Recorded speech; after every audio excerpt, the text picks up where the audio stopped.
आज का युवा अपनी मुश्किलों से आगे निकलकर अब राजनीति की तरफ देखने लगा है।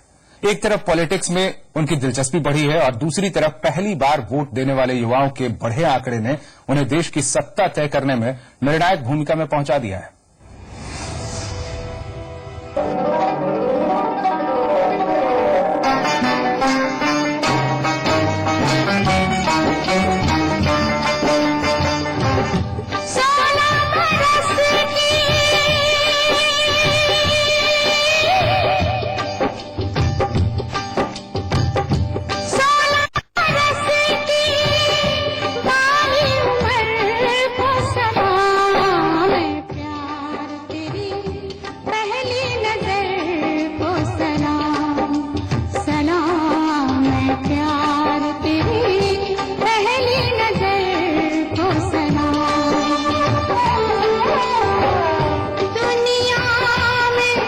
जी हाँ, पहली नजर का प्यार तो इबादत के काबिल होता ही है, लेकिन सिर्फ प्यार ही नहीं, इसके अलावा इस उम्र की हर बात ही निराली होती है।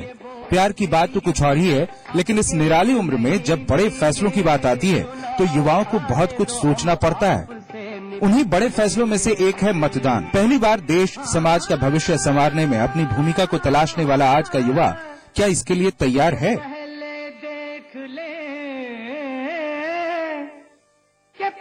युवाओं का राजनीति का अनुभव कुछ अच्छा नहीं है। उन्हें लगता है कि वो कई बार छले गए हैं। जब तक उनका उल्लू सीधा नहीं हो जाता है तब तक वो छात्रों का साथ देते हैं। जब वो सत्ता में आ जाते हैं, उनको कुर्सी मिल जाती है तो वो छात्रों को भूल जाते हैं। युवाओं में एक तो आदर्श के प्रति बड़ा आकर्षण होता है और आदर्श के आकर्षण के साथ साथ उनमें परिवर्तन के प्रति जो है बहुत रुझान होता है। वो परिवर्तन चाहते हैं, यथास्थिति से हटके कुछ करना चाहते हैं। दरअसल युवा क्या चाहते हैं? क्या कभी ईमानदारी से नेताओं ने उनकी सुनी है? कभी यूपीएससी परीक्षा पैटर्न में बदलाव की मांग, कभी यूनिवर्सिटी फीस वृद्धि के खिलाफ प्रदर्शन, कभी छात्र संघ चुनाव की मांग, कभी स्थायी नौकरी और बेरोजगारी दूर करने की मांग, तो कभी नस्ल भेद के खिलाफ विरोध प्रदर्शन करने को मजबूर युवाओं को आखिर मिला क्या? शासन प्रशासन की तरफ से लाठियां और दमन। लेकिन 2014 का चुनाव बहुत कुछ बदल कर रख देगा। यंगिस्तान भारत में पहली बार वोट देने वाले युवाओं की संख्या में इस बार और जबरदस्त इजाफा हुआ है। चौथे मतदाता दिवस को भारत निर्वाचन आयोग ने अपने प्रेस नोट में ये बताया कि जनवरी 2014 तक देश में 80 करोड़ लिस्टेड वोटर्स हैं। केवल 2013-14 में 3 करोड़ 91 लाख नए मतदाताओं का नाम जुड़ा है। इनमें 1 करोड़ 27 लाख 18-19 साल के युवा हैं। एक और आंकड़े के मुताबिक पूरे देश में पहली बार वोट करने वाले युवा वोटर्स 12% हैं, जबकि देश की सत्ता का रास्ता तय करने वाले यूपी में पहली बार वोट करने वाले युवाओं का प्रतिशत कुछ जिलों में तो 18% तक है। ये इसलिए भी काफी अहम है कि यहाँ के कई संसदीय इलाकों में 2009 के चुनाव में जीत का अंतर 2.5% से भी कम का था। जैसे रामपुर में जया प्रदा का पिछली बार जीत का अंतर महज 5% वोट का ही रहा, जबकि इस बार यहाँ 18% ऐसे वोटर जुड़े हैं जो पहली बार वोट देने जाएंगे। इनके एक एक वोट की दिशा तय करेगी कि स्थानीय सांसद कौन होगा। इसी तरह संभल में बीएसपी का पिछली बार जीत का अंतर महज 2% का था, जबकि इस बार यहाँ 17% नए वोटर्स हैं। मुरादाबाद में अजहरुद्दीन महज 6.5% वोट प्रतिशत से जीते थे, जबकि इस बार यहाँ 17% युवा वोटर्स हैं। इसी तरह नगीना, बरेली, आंवला, पीलीभीत, फिरोजाबाद और बदायूं में भी युवा वोटर्स गेम चेंजर होंगे। कुल मिलाकर यूपी में 15% नए वोटर्स हैं और इसलिए सभी बड़े नेता और पार्टियां यहां जोर लगा रही हैं। दरअसल इस उम्र के साथ तजुर्बे की आड़ में चलने वाला दुनियादारी का कठिन समीकरण नहीं होता, बल्कि होता है साफ और स्पष्ट नजरिया। इस उम्र में झूठ को झूठ और सच को सच कहने की ठसक उम्र दराज वोटर से कहीं ज्यादा होती है। और जब देश के मुस्तकबिल का फैसला ऐसे हाथों में आ जाए तो परिणाम क्या होगा? युवाओं के सपनों से खिलवाड़ करने वाली पार्टियां और राजनेताओं को आज का युवा खुली चुनौती देने के मूड में है। लेकिन संख्या बल में इतनी वृद्धि के साथ ही चुनाव के वक्त फैसला करने में क्या वो उतने परिपक्व साबित होंगे जो हिंदुस्तान को एक नई दिशा दे सकें? ब्यूरो रिपोर्ट, जी मीडिया। सालों से अपनी उपेक्षा से परेशान युवा इस बार अपनी ताकत का एहसास कराने को बेताब नजर आ रहा है। वो हर मोर्चे पर गहराई से सोचता है और फैसले के लिए तैयार दिखता है। नोएडा के युवाओं से बात की जी मीडिया रिपोर्टर शिल्पा पुंडीर ने।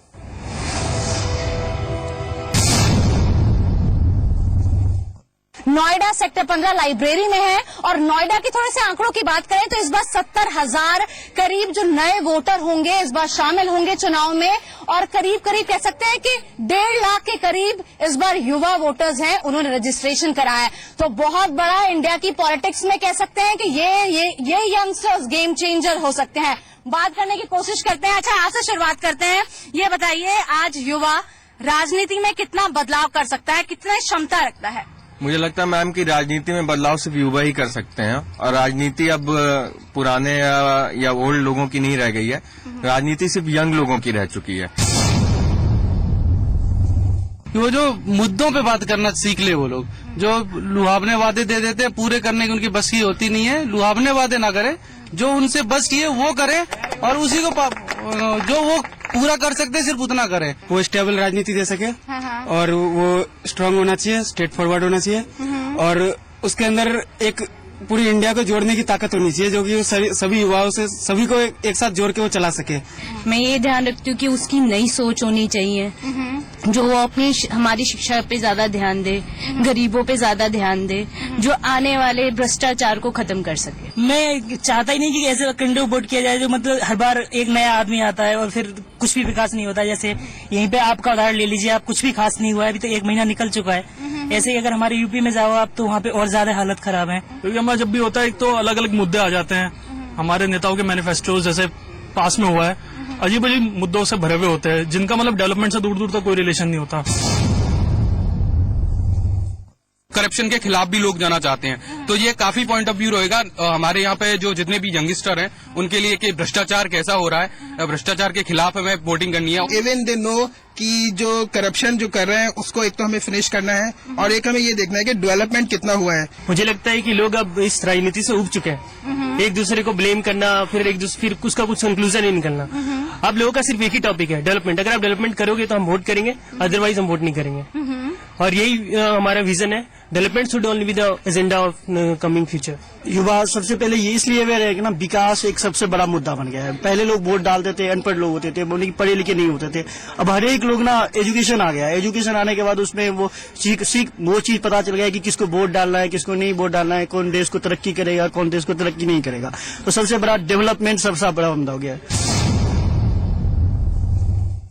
जाति और धर्म से ऊपर उठ करके सिर्फ डेवलपमेंट की बात ही करनी चाहिए। हमारा देश आज बहुत पीछे हो रहा है, हमारी रिसोर्सेज बहुत ज्यादा है, बस उनका सही यूटिलाइजेशन होना चाहिए हमारे देश में। या आप कहोगे, मैं खुद यादव हूँ और शायद सभी ब्लेम भी करते हैं कि तुम सब आगे लिए वोट करते होगे, लेकिन मैंने कभी वोट नहीं किया। मुझे लगता है कि जो जाति का प्रभाव है वो ग्रामीण इलाके में अब तक ज्यादा है, लेकिन जहाँ तक नोएडा और जैसे एनसीआर सिटी का मामला है तो जाति का प्रभाव थोड़ा कम हो गया है। और एक और बात कहना चाहूंगा, ट्रांसपेरेंसी एंड अकाउंटेबिलिटी, ये दो चीजें बहुत मिस करती है हमारी पॉलिटिकल सिस्टम में। इन चीजों को हमें बिल्कुल बढ़ावा देना। और जैसे कोई अगर हम एमपी या एमएलए सेलेक्ट करते हैं तो हम एक बार वोट करते हैं, 5 साल तक भूल जाते हैं। तो हम every month, every second month या एवरी 6 मंथ एक असेसमेंट सिस्टम बनाए ताकि उनको एसेस कर सकें। तो एक प्रॉपर पूरा सिनेरियो चेंज करने की जरूरत है हमारी कंट्री में। बहुत overall system should be changed. तो यानी कि एक्साइटेड है इस बार पूरा के जल्दी से इलेक्शन आए और कुछ। बिल्कुल हम बहुत ज्यादा एक्साइटेड हैं और हम चाहते हैं हम अपने वोट का इस्तेमाल करें और एक अच्छी गवर्नमेंट जो है लेकर आए इंडिया। अच्छा, बड़ा अच्छा लग रहा है कि अब मैं राजनीति और इलेक्शन को लेकर युवाओं से कह रही हूँ कि वो एक्साइटेड है। हाँ, ये फर्स्ट टाइम हो रहा है ऐसा। तो चलिए, फर्स्ट टाइम हो रहा है। इस बार हम देखेंगे जो इलेक्शन हो, इस बार जो युवा शक्ति है कुछ ऐसा कर दिखाए जो देश कहते हैं कि गर्व करे इन युवाओं पे। नोएडा से कैमरामैन मनोज के साथ शिल्पा पुंडीर, जी मीडिया। युवाओं में इस बात से गुस्सा है कि राजनीति में उनका बेजा इस्तेमाल होता रहा है और उन्हें मिला कुछ नहीं। उन्हें लगता है कि पहले के नेताओं ने उन्हें छला है। क्या वो एक नए भारत के निर्माण के लिए अब तैयार हैं? कानपुर के युवाओं से बात की जी मीडिया संवाददाता ब्रजेश श्रीवास्तव ने।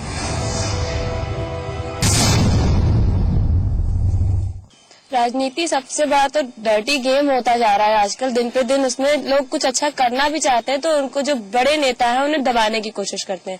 एक्चुअली क्या है कि हम लोग राजनीति में बिल्कुल इंटरेस्ट इसलिए नहीं ले पाते हैं क्योंकि हमें वो समझ ही नहीं पाते, वो हमें नहीं समझते और हम उन्हें नहीं समझ पाते हैं। कितने परिपक्व है राजनीति के तौर पर? राजनीति परिपक्व हम लोग बहुत हैं, लेकिन अगर हम लोग को मिसयूज ना किया जाए तो। युवाओं को यूज किया जा रहा है, धरने करने तो युवाओं को बुलाया जाता है, चलो खासकर लड़कों को बुलाया जाता है, चलो बाइक लेके रैली करते हैं, बस और कुछ नहीं कर रहा है युवा का, बस मिसयूज है युवाओं का।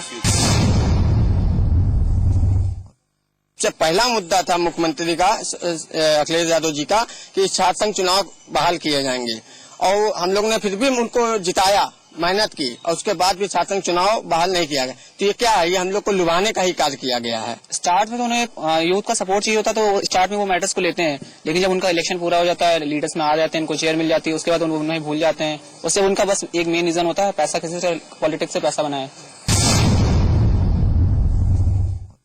डेफिनेटली फर्स्ट ऑफ ऑल तो एम्प्लॉयमेंट, अगर आप जॉब नहीं दे पा रहे हो तो आप कुछ नहीं कर पा रहे हो। फालतू के काम करते, बेरोजगारी भत्ता बांटेंगे और लैपटॉप बांटेंगे, लैपटॉप दे के आप बच्चों को शिक्षा नहीं दे रहे हो, आप उन्हें गुमराह कर रहे हो और उन्हें भेज रहे हो कि जाओ बेटा आराम से कुछ भी गलत काम करो, लैपटॉप का मिसयूज कर रहे हो बस। अब जैसे देख लीजिए, युवा को बनाने का ही तो काम है लैपटॉप बेरोजगारी। जितना आपने लैपटॉप बांटे हैं, जितनी बेरोजगारी भत्ता बांटे हैं, उतने में अगर कोई एक कंपनी या कुछ खोल दिए होते तो उतने कितने घरों को बेरोजगारी से वो हो जाता। मुद्दों के आधार पर ही चुनना चाहेंगे। कोई अगर जाति के आधार पर चुनता है तो कुछ पिछड़ी जाति के हैं वो अपना चुने या अलग अलग चुने तो वो गलत है।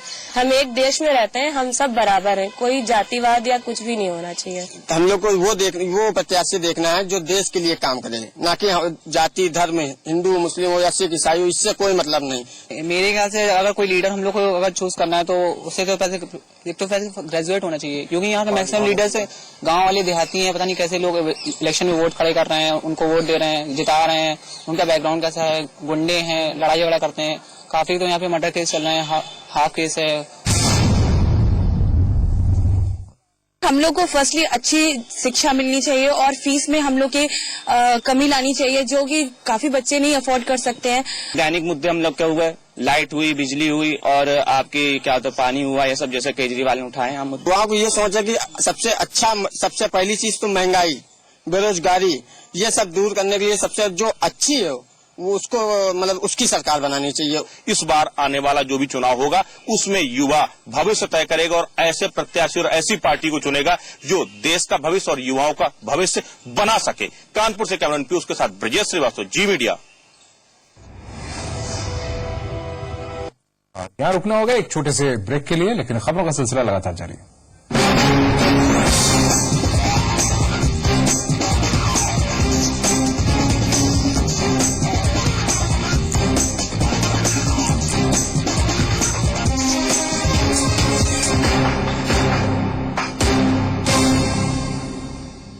कैसे हो कम खर्च में ज्यादा पैदावार, कैसे कमाएं थोड़ी जमीन से ज्यादा फायदा, बनाएगी करोड़ों किसानों को खुशहाल मुनाफे की फसल। रविवार शाम 5:30 बजे सिर्फ जी न्यूज पर।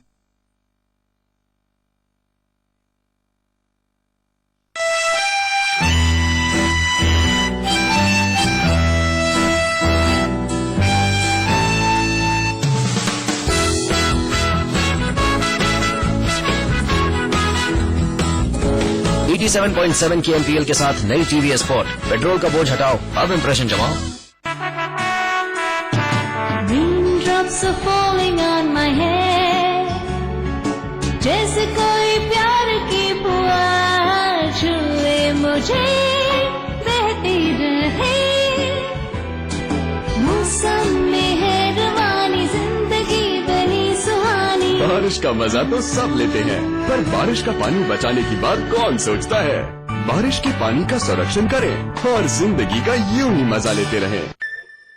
बिना सोचे कहीं दूर, मीलों मील बस निकल जाना अच्छा लगता है जब ऑफिस की थकान ऑफिस में ही छोड़ाते। देश भर में सबसे पसंदीदा 125 सीसी बाइक CV शाइन, ऐसा पावर, कंफर्ट और माइलेज का कॉम्बिनेशन कि हर विनर को बहुत अच्छा लगता है। अपने प्रदेश और उसके गौरव की बात हो तो सबकी जुबान पर सिर्फ जी उत्तर प्रदेश उत्तराखंड, प्रदेश का नंबर 1 न्यूज चैनल। जी उत्तर प्रदेश उत्तराखंड, अपना प्रदेश अपना देश।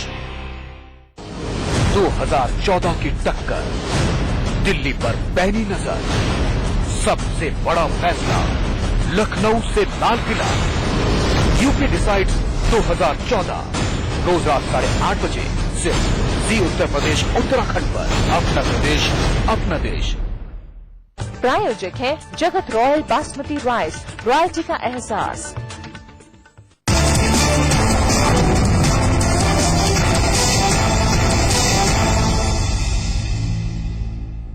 इस वक्त एक बड़ी खबर आ गई है। हरीश रावत होंगे उत्तराखंड के नए मुख्यमंत्री। ये बड़ी खबर है। इस वक्त कांग्रेस आलाकमान ने यह फैसला ले लिया है कि हरीश रावत उत्तराखंड के सीएम होंगे। हरीश रावत उत्तराखंड के 8वें सीएम होंगे। आपको बताएं, विजय बहुगुणा ने कल सीएम पद से इस्तीफा दे दिया था। आज कांग्रेस विधायक दलों की बैठक में यह फैसला लिया गया कि हरीश रावत को उत्तराखंड की कमान सौंपी जाए, जिसके बाद इस फैसले पर आलाकमान ने मुहर लगा दी।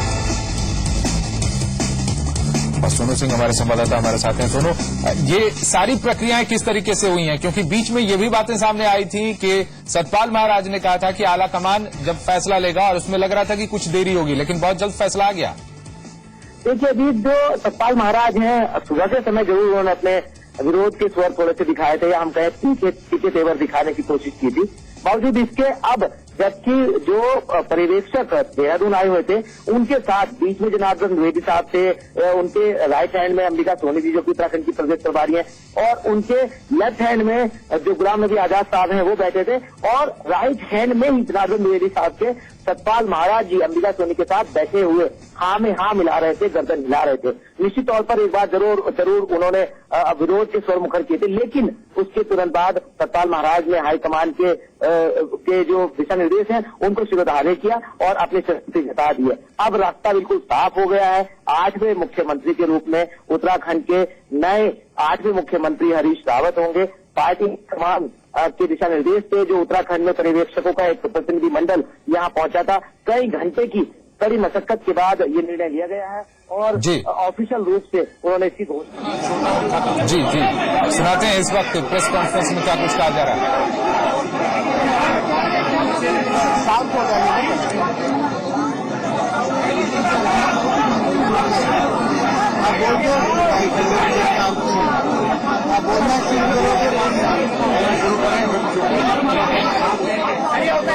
मित्रों, आप जैसा जानते हैं कि कल उत्तराखंड के मुख्यमंत्री श्री विजय बहुगुणा ने अपने पद से त्यागपत्र दिया था। आज दोपहर में विधायक दल की बैठक हुई। उस कांग्रेस विधायक दल की बैठक के लिए हम लोग अखिल भारतीय कांग्रेस कमेटी के पर्यवेक्षक के रूप में आए थे। विधायक दल की बैठक में पूर्व मुख्यमंत्री श्री विजय बहुगुणा ने एक प्रस्ताव पेश किया। वो प्रस्ताव यह था कि कांग्रेस विधायक दल की यह बैठक कांग्रेस अध्यक्ष श्रीमती सोनिया गांधी से अनुरोध करती है एवं नम्रता पूर्वक उन्हें अधिकृत करती है कि वे उत्तराखंड विधानसभा में कांग्रेस विधायक दल के नए नेता का चयन करें। कांग्रेस अध्यक्ष कर्नाटक के दौरे पर थीं।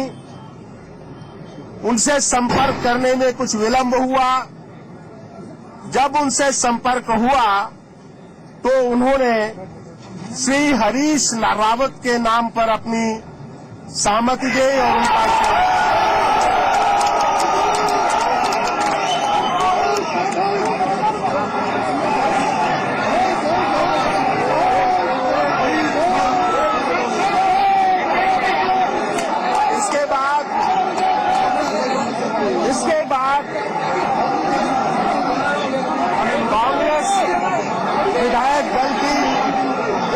बैठक हुई, प्रदेश के सभी नेताओं ने एक मत से, सभी वरिष्ठ नेताओं ने इसका समर्थन किया, मिलजुल कर सहयोग के साथ काम करने का संकल्प लिया और आज शाम को ही नया मंत्रिमंडल शपथ लेगा।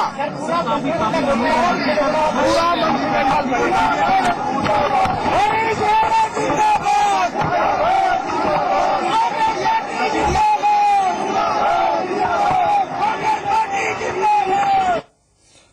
तो कांग्रेस के वरिष्ठ नेता जनार्दन द्विवेदी जो इस वक्त प्रेस कॉन्फ्रेंस में इस बात को रख रहे थे कि हरीश रावत के नाम पर सहमति बन गई है और आला कमान की मंजूरी भी मिल गई है और आज शाम ही मंत्रिमंडल भी शपथ लेगा उनके साथ, यानी नया मंत्रिमंडल शपथ लेगा। सोनू सिंह हमारे संवाददाता हमारे साथ जुड़े हुए हैं।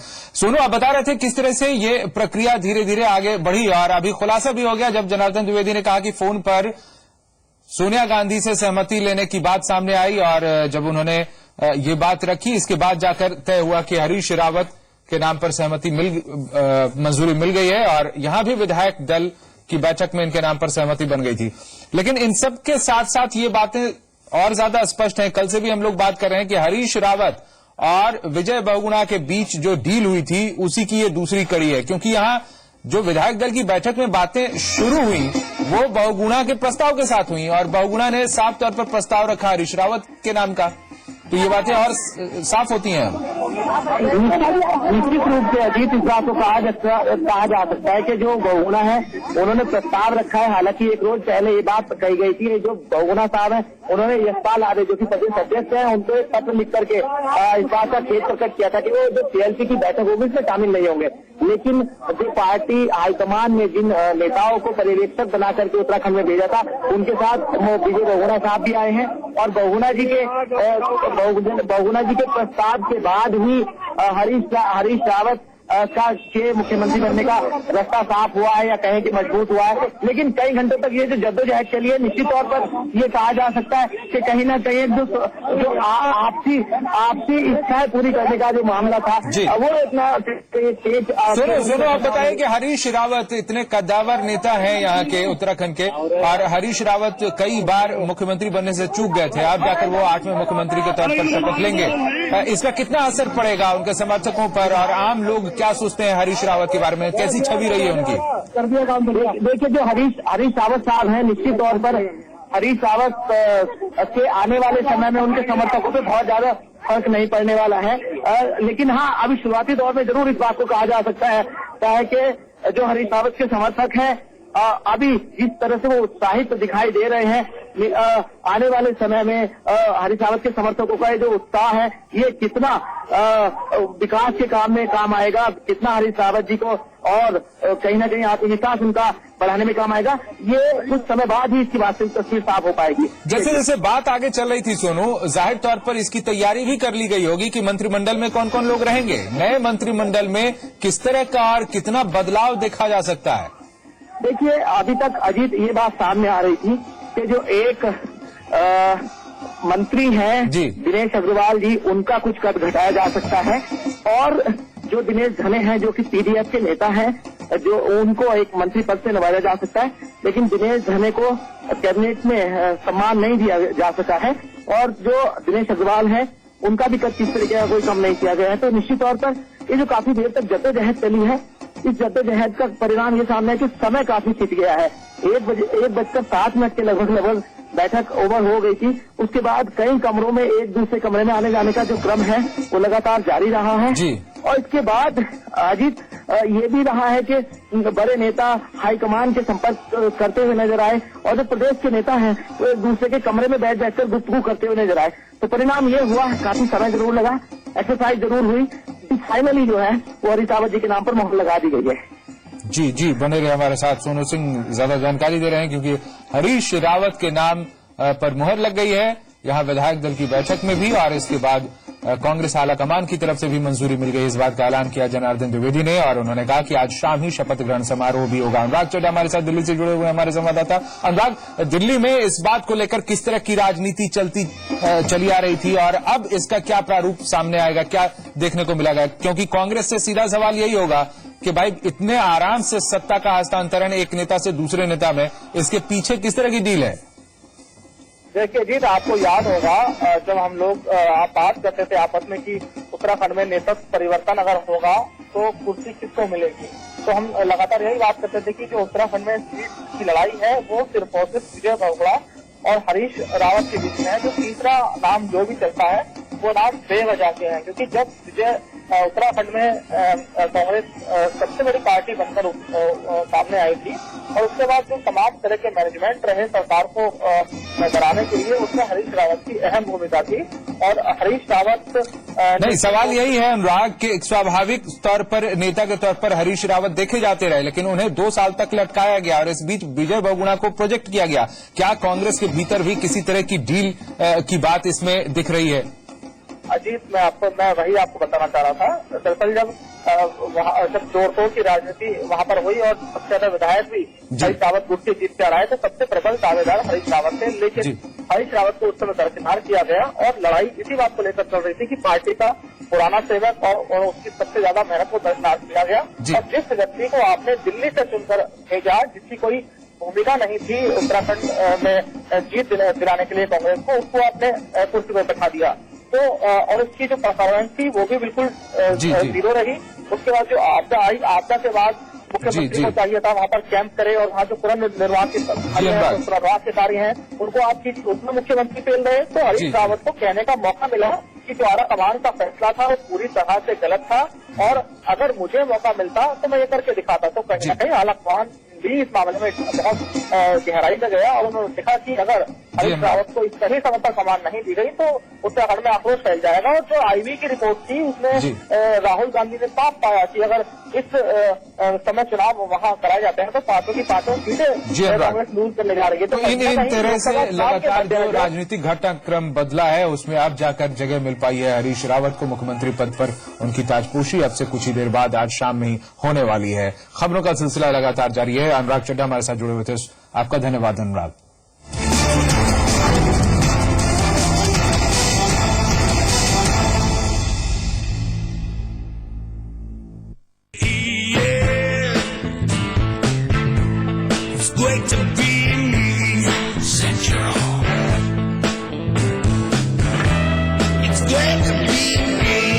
महिंद्रा सेंटिरो।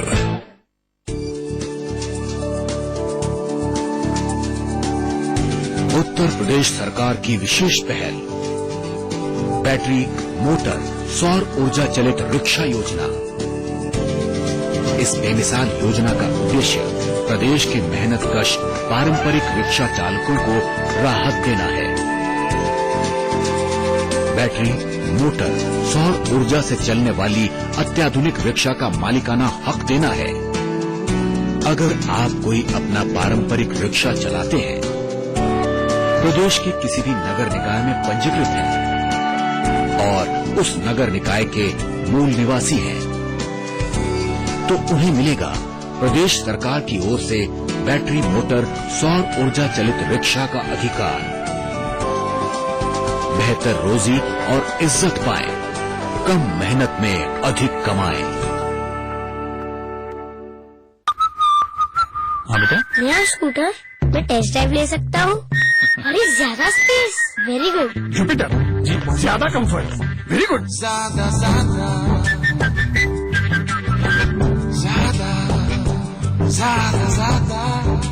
ज्यादा फीचर्स।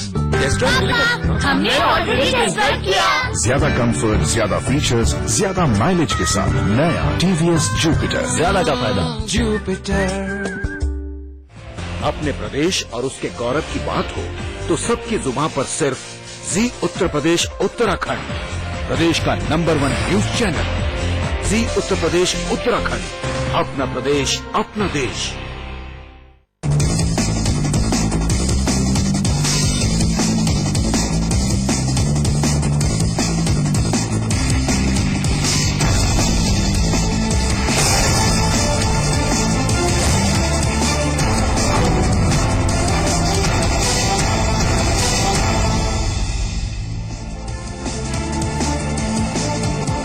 रावत उत्तराखंड के नए सीएम होंगे। कांग्रेस विधानमंडल दल की बैठक में फैसला हुआ। कांग्रेस आलाकमान ने हरीश के नाम पर मुहर लगाई। दिल्ली में यूपी कांग्रेस की स्क्रीनिंग कमेटी की बैठक हुई, जिसमें लोकसभा प्रत्याशियों की संभावित सूची बनाने पर चर्चा हुई। मंगलवार तक लिस्ट तैयार कर ली जाएगी और उसके बाद केंद्रीय चयन समिति के साथ बैठक होगी। सोनिया गांधी ने एक बार फिर मोदी पर वार किया है। कर्नाटक में उन्होंने अपील की कि जहर की खेती करने